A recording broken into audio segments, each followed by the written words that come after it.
والتعليم والتذكر والتذكير والنفع والانتفاع والإفادة والاستفادة والحث على التمسك بكتاب الله تعالى وسنة رسوله صلى الله عليه وسلم ودعاء إلى الهدى ودلالة على الخير ابتغاء وجه الله بقربه وثوابه سبحانه وتعالى.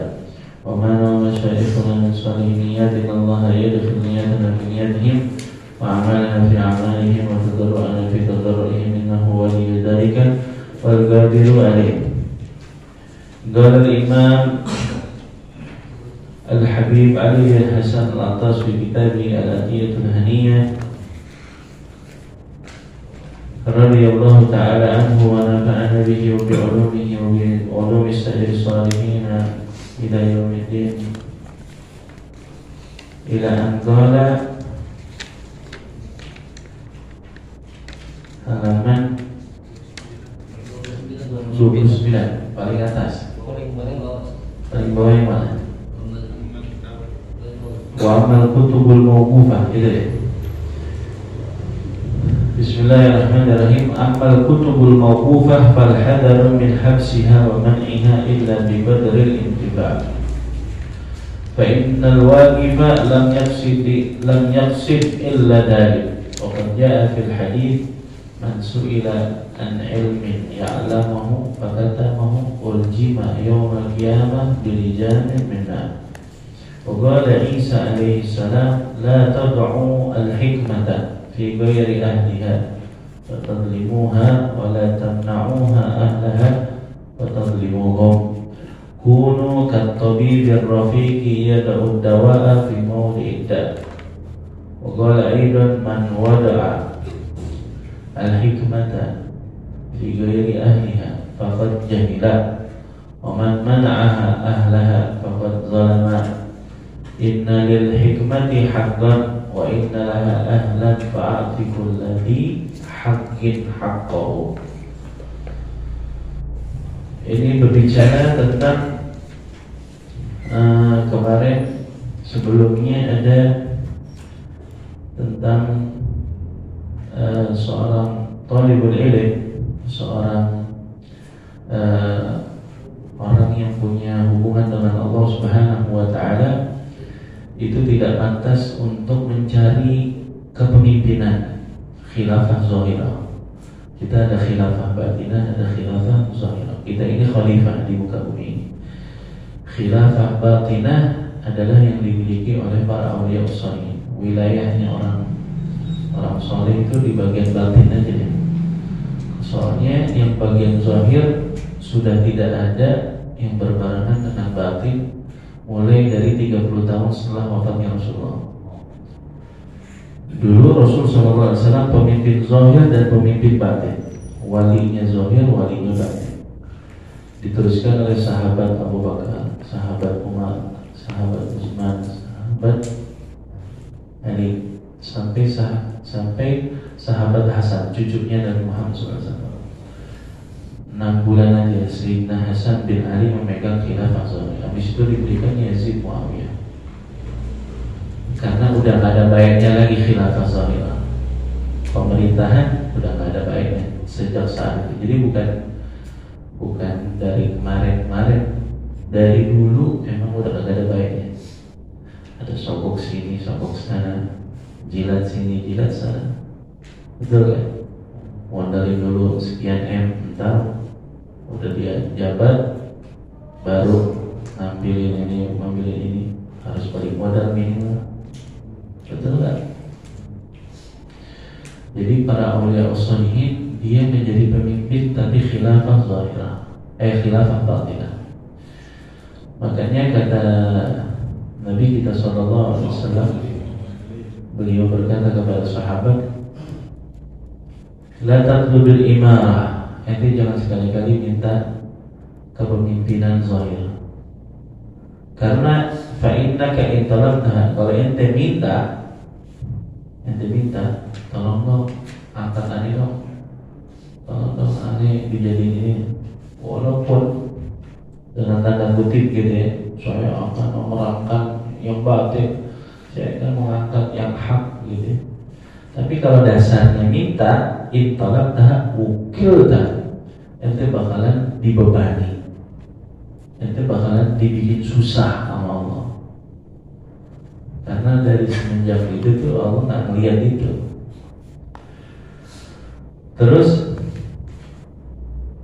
ukil dah ilaiha, ente bakalan dibebani, dibikin susah. Begitu ya. Bilangnya awal apa waktu mau jadi, oh Anda siap menjaga amanah, begitu ya. Anda siap memerangi yang batil. Pas sudah jadi duduk anteng, mana dia suaranya, oh susah udah. Ini kan yang angkat buku kemarin, gitu ya. Jadi kenapa tak merangi dia? Oh, nggak susah udah. Mentok kanan kiri, ukil tadi dibebani dia.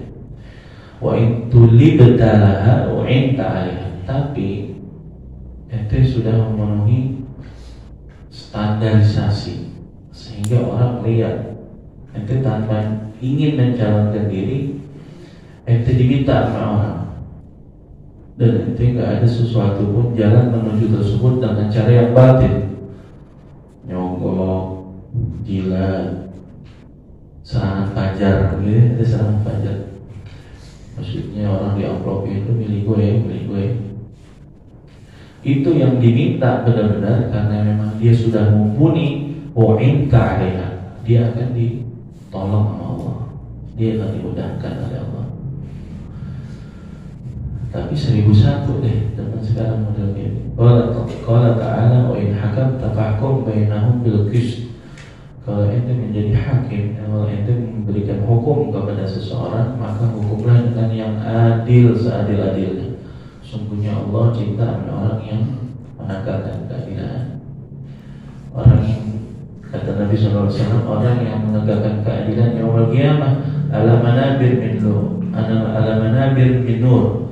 Sesungguhnya orang yang menyebarkan keadilan di sisi Allah, niatnya ikhlas karena Allah, nanti di yaumul qiyamah dia dikumpulkan, nanti ada tempat khusus di atas mimbar dia, dirinya duduknya di atas tempat yang agak tinggi dan ini terbuat dari cahaya. Kemuliaan dari Allah Subhanahu wa Ta'ala buat orang yang menegakkan keadilan. Dulu orang aslinya yang memilih, yang pantas untuk memilih orang yang menjadi pemerintahan, menteri kah, raja kah, presiden kah, wakil presiden kah, itu namanya ada ahlul hilli wal aqdi, namanya ahlul hilli wal aqdi. Kalau kita namanya sekarang majelis MPR, DPR. Dia isinya adalah orang-orang yang tahu tentang siapa saja yang pantas untuk masuk kriteria di dalam pemimpin tersebut.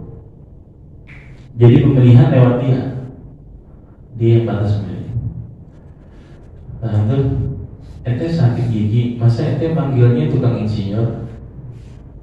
Ente mau milih pemimpin, ente cari dong orang yang tahu tentang kriteria pemimpinan, apa visi misinya, dia tahu di bab apa dalam struktur bangunan, apa namanya, polusi ini kan sekarang ya, masalah-masalah sekitarnya.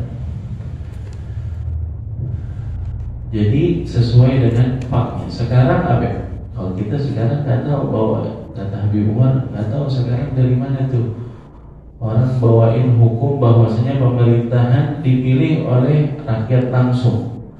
Jadi yang begoknya, yang anak kecilnya, yang nggak tahu apa-apa, pokoknya nyoblos aja udah. Akhirnya apa? Ya udah suara terbanyak begitu ya kan. Tapi sebenarnya aslinya yang memilih mereka ahlul hilli wal aqdi.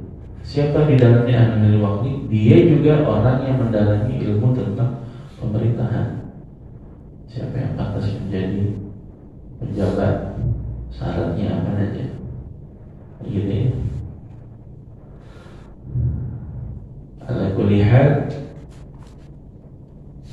summa liyakun min adabika akhdhul ilmi an ahli. Ente selalu dalam keadaan mengambil adab ketika mengambil ilmu harus dengan adab. Terus kemudian siap berkorban kepada ahli ilmu, wal istifadah wal ifadah, siap mengambil faedah. Terus habis itu sebarkan wal ifadah. Udah dapat ilmu jangan bakhil, kasih tahu orang. Tapi ma'at tawadhu wa takhasyyu. Adapun ada innamal ilmu ini apa namanya? Al ilmu yu'ta wa la ya'ti. Ada istilah begitu. Mengambil ilmu itu didatangi, bukan orang yang alim itu yang datang. Itu ada bab begitu. Kita harus menggabungkan antara dakwah sama ilmu. Kalau babnya dakwah itu keluar sejauh-jauhnya, sesebar mungkin ente sebarkan ilmu, sebarkan dakwah. Kayak Imam Malik bin Anas itu beliau dakwah sampai ke rajanya itu ngikut dakwah, gitu, mengajak kebaikan, dinasehati, sampai akhirnya di titik raja itu demen sama Imam Malik. Akhirnya bisa nggak ente kasih waktu untuk ngajarin putra-putra anak, ngajarin ilmu hadis?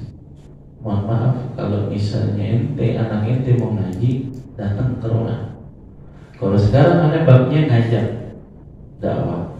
Jadi dakwah sesuatu, ilim sesuatu. Akhirnya kata raja, kalau kita datang ke rumah ente, anak-anak ini ngaji sama ente, terus minta tempatnya steril, cuma ngaji anak-anak doang. Oh, mohon maaf, kalau babnya ngaji hadisnya Rasul SAW, siapapun boleh aja, nggak ada yang khusus. Masya Allah, sampai di titik kita ya Pak. Kalian boleh begitu. Terus kemudian senantiasa ente khusyuk, dan juga harus punya buku, kitab litalibin, bagi orang yang ingin mencari ilmu. Terus ada juga model orang punya buku tetapi bukunya mauqufah, bukunya wakaf. Kalau buku wakaf, maka hati-hati, falhadaru min habsiha. Jangan ente miliki sendiri, ente bawa pulang, ente namain. Kalau buku wakaf, ada kitab tulisan Fathul Qarib, ditulis di atasnya, ini kitab saya wakafkan untuk musola as-solihin. Berarti ini gak boleh keluar dari musola as-solihin, harus ada di sini terus. Ketika ente bawa, nah ini kata beliau, hati-hati, ente sama aja min habsiha, ente bawa itu.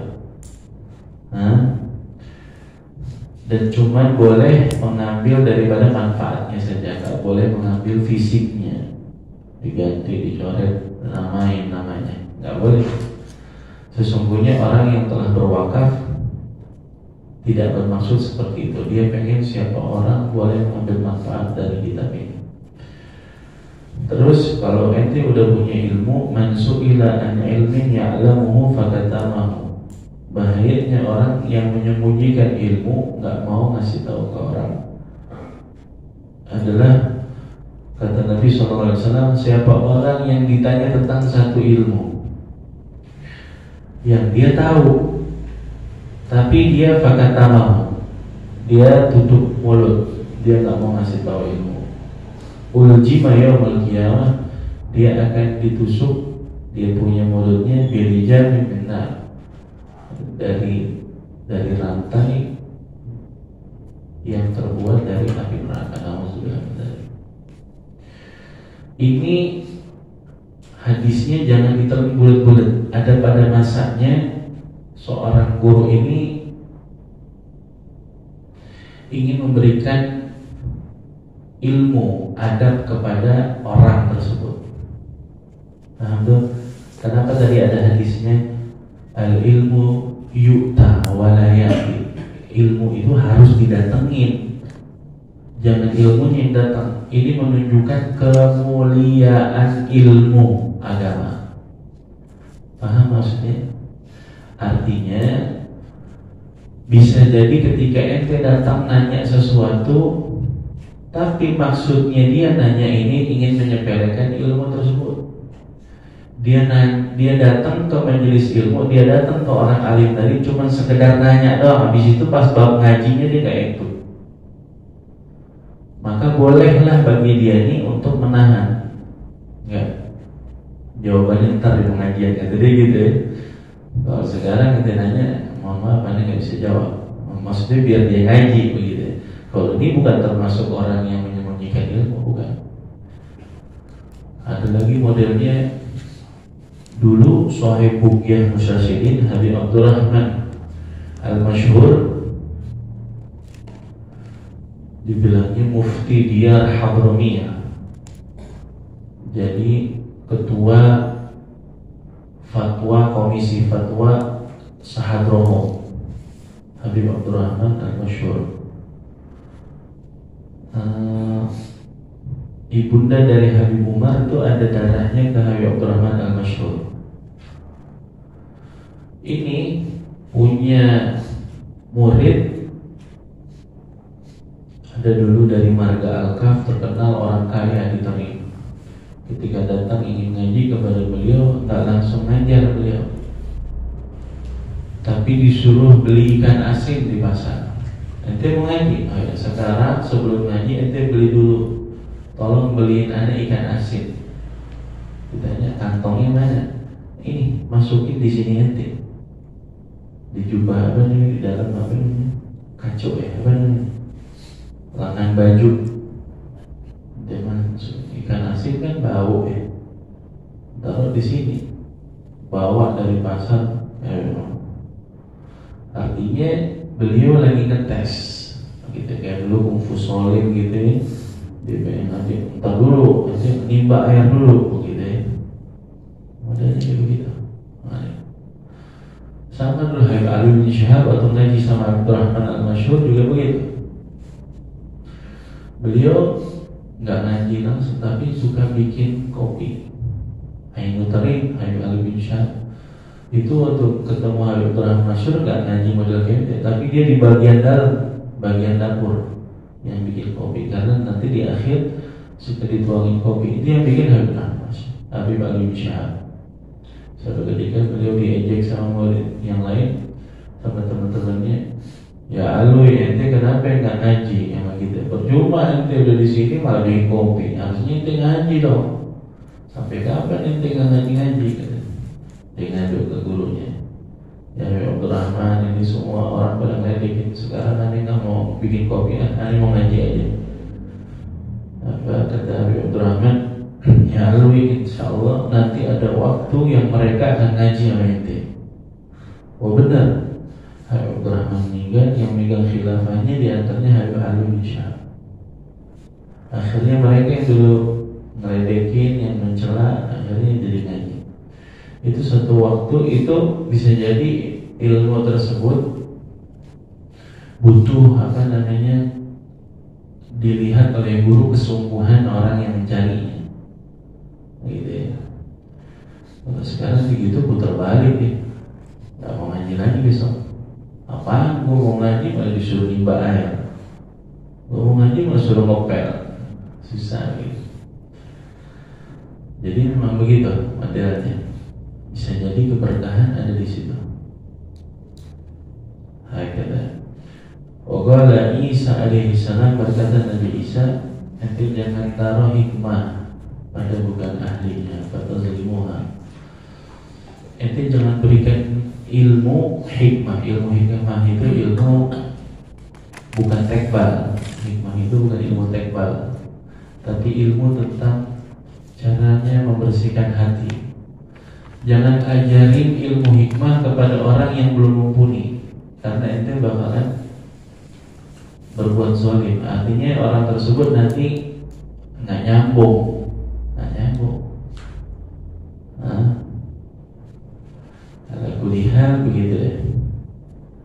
Makanya ente datang, ente baca ini dulu, ente baca kitab ini dulu. Ente belum pantas baca kitab ini, entar dulu baca kitab ini dulu. Itu guru ngasih tahu kan tuh, karena dia tahu apa namanya tingkatnya itu, levelnya dia tahu. Makanya kata Sayyidina Isa, kunu katabibir rafiq, jadilah seperti dokter yang intens kepada pasiennya, yang tahu betul. Dia memberikan resep obat sesuai dengan titik sakit yang dia rasakan. Paham ya? Artinya harus spesialis. Jadi ngaji tasawuf sama yang spesialis, ngaji fikih yang spesialis, apa juga harus spesialis. Makanya kalau dua ini maka akan hancur kalau nggak spesialis. Yang pertama adalah dokter. Dia kalau nggak spesialis bisa jadi yang sakit di kaki kanan, yang dibelek di kaki kiri. Operasi maksudnya. Obat sakitnya sakit lambung, dikasihnya obat gigi. Begitu juga yang kedua, itu nggak boleh setengah-setengah, harus khusus, yaitu ilmu agama. Apalagi mempelajari tentang fikih, dan bisa jadi hukumnya haram dibilang halal, yang halal dibilang haram, begitu ya. Wallahu a'lam. Mudah-mudahan Allah berikan kita ilmu dan hikmah. Nah, sekarang kita fikihnya sampai di mana?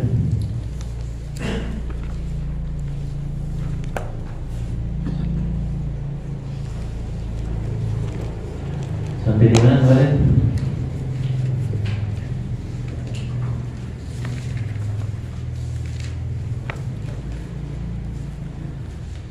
Wa yukaffanu, itu ya. Wa yukaffanu fi thalathati afwab. Sunnahnya orang laki kain kafan itu 3 helai. Kalau orang perempuan dia ada gamis. Dia ada gamis, afdalnya dia ada gamis. Jadi baru 2 kain. 2 gamis itu kain kafan yang panjang dibolongin tengahnya. Tahu nggak ente dulu kalau orang mau cukur dari koran tuh dipotong tengahnya biar dia masuk. Tahu ya kayak gitu ya. Nah ini kain kafan dibikin gamis. Maksudnya dibikin gamis itu dipotong setelah dilipat 2, diukur, terus dipotong tengahnya biar masuk dia di situ. Terus kemudian baru dijahit manual. Itu makna gamis dalam kafannya orang perempuan. Karena dia harus lebih tertutup lagi dibanding laki. Terus baru kain kafan yang kedua dan ketiga. Kalau orang laki nggak ada gamisnya, jadi langsung. Intinya sunnah kain kafan itu sampai 3 helai. Minimalnya cuma 1 helai. Yang penting tertutup seluruh tubuhnya kecuali muka. Begitu ya. Itu bagian afdalnya. Dan sunnah warnanya bidin, warnanya putih. Boleh nggak kain kafan warnanya hitam? Boleh. Selain putih boleh.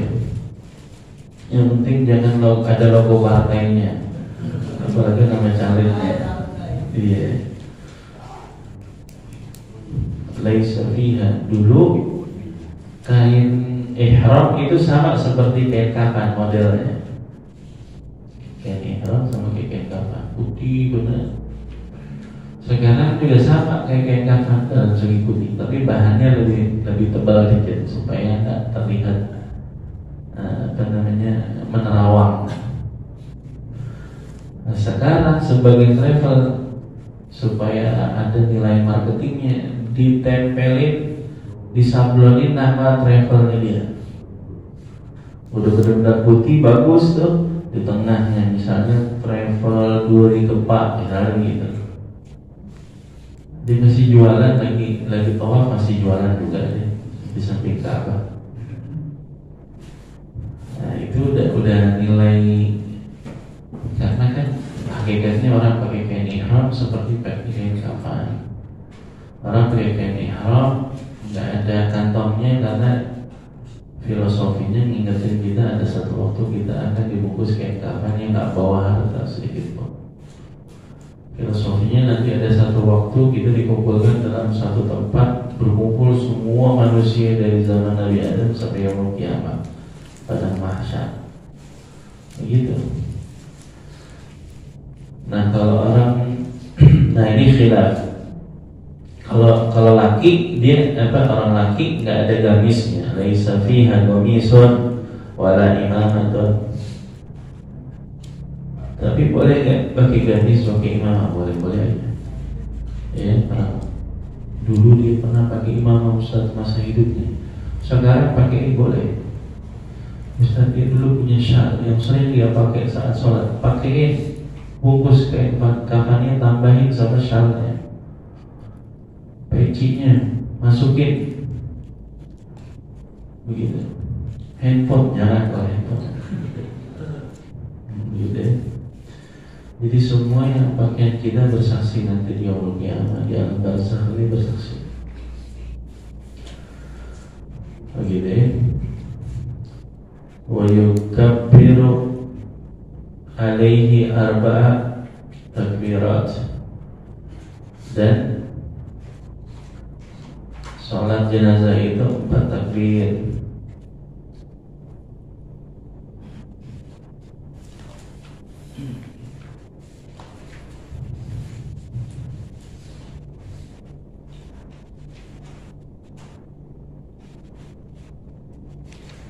Dulu ada sahabat Nabi SAW, orang kaya, tapi setelah masuk Islam dia korbankan hartanya sedikit demi sedikit untuk keperluan dakwahnya Nabi Muhammad SAW. Sampai di titik yang dia fakir, hanya bisa baju yang dia pakai cuma satu aja ya. Sampai disitulah dia dipanggil oleh Allah SWT. Sampai kayak kapan yang dia punya cuman bisa menutupi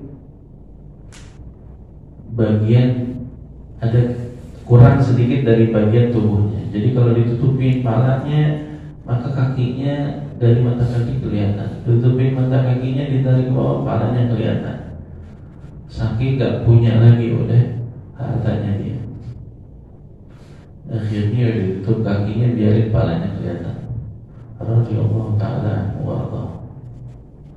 Begitu juga sahabat Rasulullah SAW, Sayyidina Abu Bakar. Dulu terkenal Sayyidina Abu Bakar orang paling kaya juga di kota Mekah. Dia punya 9 toko di Mekah. Zaman itu satu toko aja itu orang kaya, gimana punya 9 toko. Akhirnya setelah masuk Islam dijual satu demi satu untuk keperluan dakwahnya Nabi Muhammad SAW. Sampailah beliau ikut hijrah juga ke Madinah. Sampai akhirnya ada hadis sallallahu alaihi wasallam yang menutupi mata kaki, yang menjulurkan pakaiannya sampai menutupi mata kaki, dia tidak mencium wanginya surga. Gitu ya. Dulu Sayyidina Abu Bakar badannya gemuk, gak punya gamis. Sekarang gak punya gamis kecuali gamisnya itu doang. Dan sekarang badannya kurus, karena bakal makanannya susah. Sayyidina Abu Bakar Siddiq. Terus dia ngadu, ya Rasulullah, saya ini punya baju cuman ini doang, dan baju ini dulu emang baju yang saya pakai dari dulu waktu badan saya masih gemuk. Sekarang saya kurus, ini sekarang bajunya sampai nutupin mata kaki. Khusus ente ya Abu Bakar, katanya ente bebas dari bab ini. Karena dulu pertama simbolnya orang yang memanjangkan kain artinya sombong, maknanya itu. Jadi kalau orang pakai baju dasarnya sombong, mau sampai setengah betis, kalau sombong mah haram aja. Betul nggak? Orang kagak pernah ngaji, miskin, tapi ngomongin orang yang ngaji, tetap aja sombong. Bantu ngaji, mendingan gua nggak ngaji. Gua miskin, gak apa-apa, yang penting gua keren. Nggak ngaji, iya nggak ngaji keren katanya. Itu udah miskin, sombong. Nah itu juga nggak masuk surga nanti. Jadi bukan bicara menampakkan harta baru dibilang sombong, nggak. Sombong itu tempatnya di sini. Sombong itu menolak yang hak, menolak yang hak. dan mengecilkan semua orang, itu namanya sombong. Jadi-jadinya nggak demen nasihat, menganggap orang lain di bawahnya dia, itu cirinya orang sombong. Akhirnya ini sholatnya 4 kali takbir. Kalau misalnya 5 kali takbir, sholatnya tetap sah. Dan kalau sholat berjamaah, imamnya 5 kali takbir, sunnah yang makmumnya nggak ngikutin yang kelima. Tapi sholat imam tetap sah, makmumnya tetap sah. Paham ya? Jadi kalau ada orang sholat 5 kali takbir, sholatnya tetap sah. Terus yaqra'u al-Fatihah ba'dal ula, membaca surat al-Fatihah setelah takbir yang pertama. Sebelumnya ada niat. Sebelumnya rukunnya sholat jenazah adalah niat. Nah, niatnya ini berbeda dengan niat sholat fardu atau sholat yang lainnya. Niatnya dia pakai usolli ala hadal mayyit. Kalau mayyitnya laki-laki satu di depan dia. Kalau perempuan usolli ala hadihil janazah atau hadihil mayyitah. Kalau salatnya salat gaib, usolli alal mayyitil gaib. Itu kalau salatnya gaib. Kalau salat jenazahnya gaibnya itu perempuan, maka dia niatnya usolli alal mayyitatil gaibah. Gitu ya.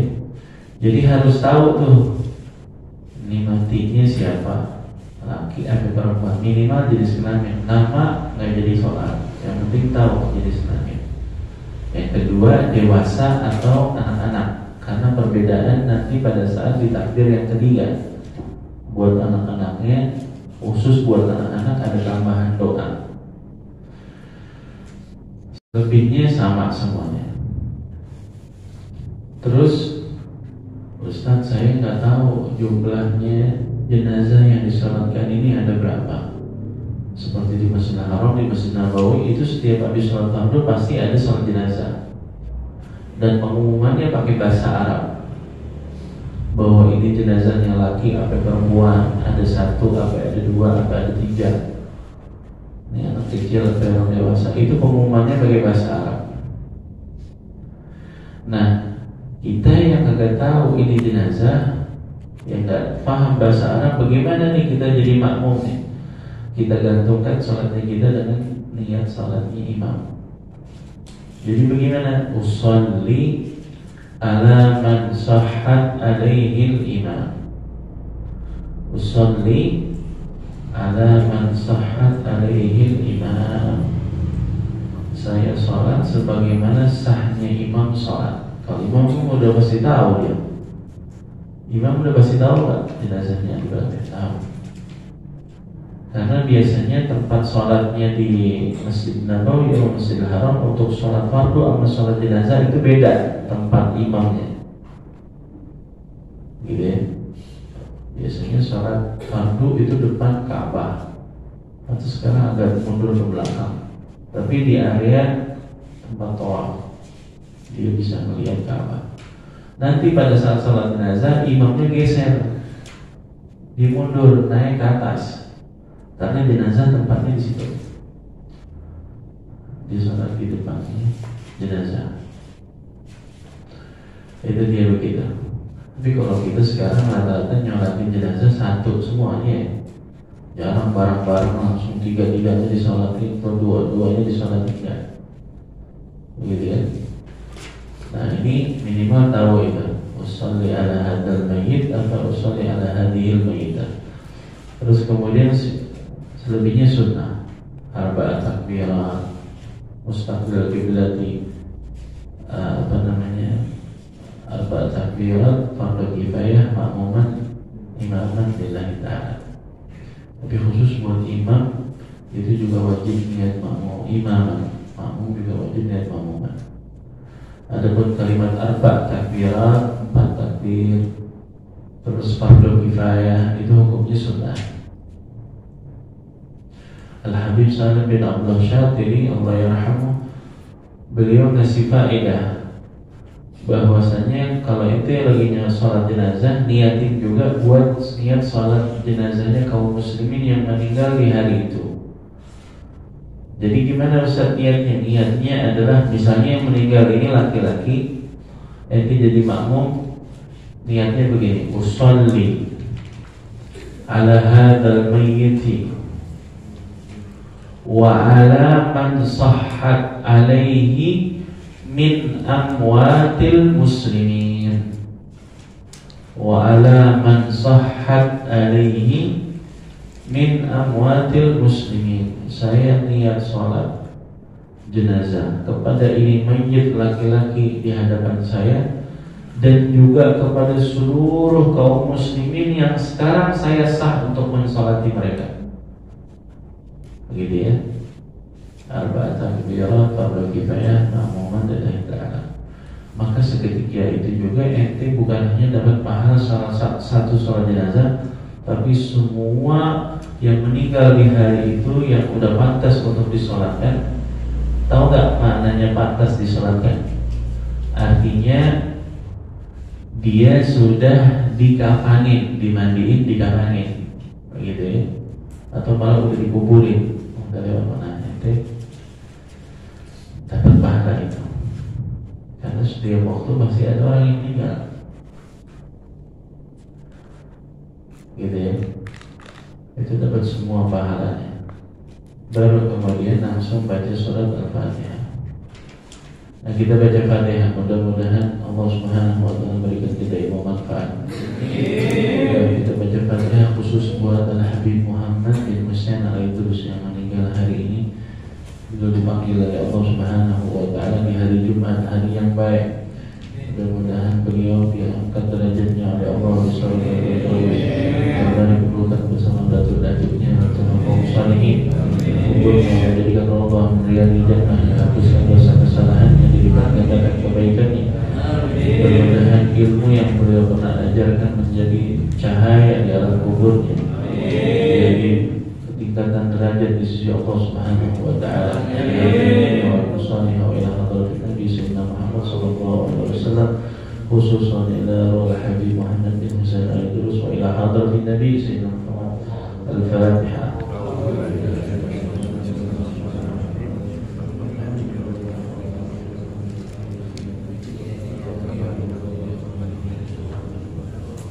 Oh iya, ada pertanyaan. Habib Umar itu tidurnya dikit, itu amalannya apa? Oh, amalannya selain pertama beliau itu paling konsekuen sama waktu. Jadi beliau udah punya dari dulu, bukan baru sekarang. Dari masa beliau masih ngaji sampai kita waktu mulai ngaji dan musafa itu selalu dibuat begini. Ente santri harus punya tulisan jadwal kegiatan secara detail, per menitnya dihitung juga, ditulis dari mulai bangun tidur sampai tidur lagi.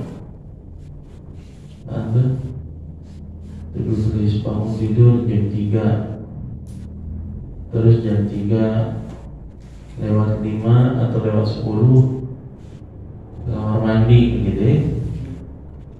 Terus jam 3.10 udah di musola atau di masjid baca wirid ini, terus detail begitu. Jadi waktunya udah ditetapin, sampai jam tidurnya ditetapin. Terus lama-kelamaan beliau tambahin lagi. Kemarin mulai tidurnya jam 11, sekarang jam 11 lewat 3 menit tidur. Udah continue istiqomah 11 lewat 5, 11 lewat 10, 11. Lama-lama 12 lewat 5, 12 lewat 10. Lama-lama mulai tidurnya jam 1, lama-lama mulai tidurnya jam 2. Begitu juga bangun tidurnya biasanya jam 3, sekarang mundur lagi jam 2.55. Bangun tidurnya udah potinya begitu jam 2.40 begitu terus. Akhirnya tersebarlah sekarang beliau tidurnya cuma 2 jam. Jadi sebenarnya bukan hanya wiridannya aja, tetapi emang udah kebiasaan. Jadi bukan langsung blok begitu langsung tidur. Kalau ente praktekin begitu, gempor ente. Jangankan itu, kemarin selama 3 hari, 4 hari, ente kalau ngikutin terus capek gak? Itu aja capek. Padahal masih banyak jadwalnya Habib Umar yang nggak disebar ya kan? Ada peletakan batu pertama di mana begitu ya, silaturahim kemana, terus ada ke Kuitang, terus ada lagi ketemu orang ini itu yang ente nggak tahu kan? Begitu.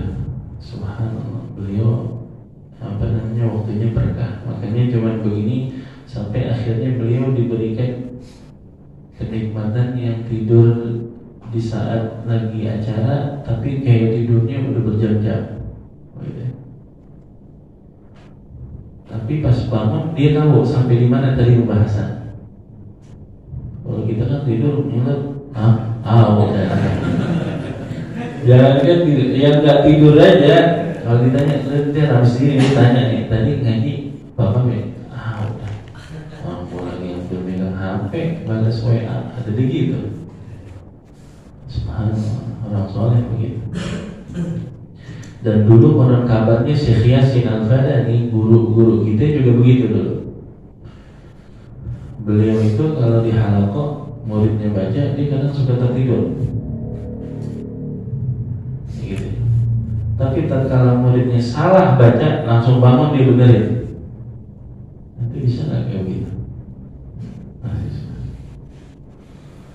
Sampai ada tengah malam beliau punya tadarus Al-Quran sama santri yang khusus hafid Quran. Jadi memang nggak megang Quran. Jadi baca satu magrok gitu ya, satu ain kalau bahasa kita, tadi terusin, muter lagi satu ain berikut. Itu di akhir lah, sebelum baca zikir, sebelum pokoknya akhir lah, akhir malam. Zikir yang mulai itu yang Asmaul Husna.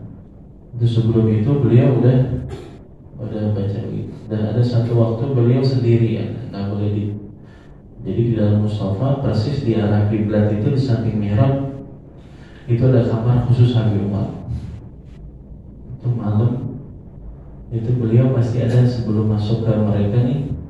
Tadi tadarus tadi beliau di situ dulu. Dan itu pakai apa namanya? Print itu ya. Sidik jarinya Habib Umar nggak bisa buka, yang lain nggak bisa. Mati lampu deh. Dan zikir yang beliau harus mati lampu. Subhanallah. Sampai kemarin ada kawan-kawan di Terib diberikan satu ijazah yang luar biasa. Kita dengarnya aja udah masya Allah gitu. Intinya dikasih sebuah wiridannya nggak banyak, cuman kalimat la ilaha illallah, cuman ada caranya. Salah satu caranya itu harus dibacanya dalam keadaan gelap, sunyi, nggak ada orang, sendirian. Nah itu efeknya bisa ngeliat apa aja, yang gaib-gaib. Melihat orang begini, mungkin ada yang lihat mukanya kayak muka apa yang gitu. Singkat cerita dia ngadu ke Habib Umar, ya Habib, setelah ngamalin ini kok jadi begini nih. Jadi banyak bohongnya, jadi orang ngeliat ini, takut ngeliat ini begini. Ya udah. Terus caranya bagaimana netralin lagi? Gampang ya, kasih aja HP, suruh nonton YouTube, hilang data. Bener, kasih HP hilang data. Maksudnya kan HP kan isinya kan apa aja gitu ya. Jadi subhanallah. Jadi Aulia Usrani ini itu dia memang diberikan kemampuan dilihat yang yang batin, tetapi dia bisa megang. Bisa megang. Ada orang yang bisa megang. Ada orang nggak mumpuni begitu ya. Ini bukan maklumnya kita. Mudah-mudahan Allah berikan kita sehat afiat. Guru kita ahli umar dan seluruh para guru dari kaum salihin, mudah-mudahan dijaga dengan jangan umur dalam Allah. Ya Rabbana tarafna bi'ana tarafna wa annana asrafna ala asrafna fatub alaina tawbah aksir bi kulli hawma wastur lana awrati wa amin irra'ati wa ujir Rabbi wa mawludina wa ahli wa ikhwati wa sa'iril khilali wa kulli jima'atna aw jiratin aw suhbana wal muslimina ajma'in ya Rabbi asma' fadlan wa judan manna babik bisabik minna bil Mustafa Rasuli نهضى بكل سوء المصطفى رسوله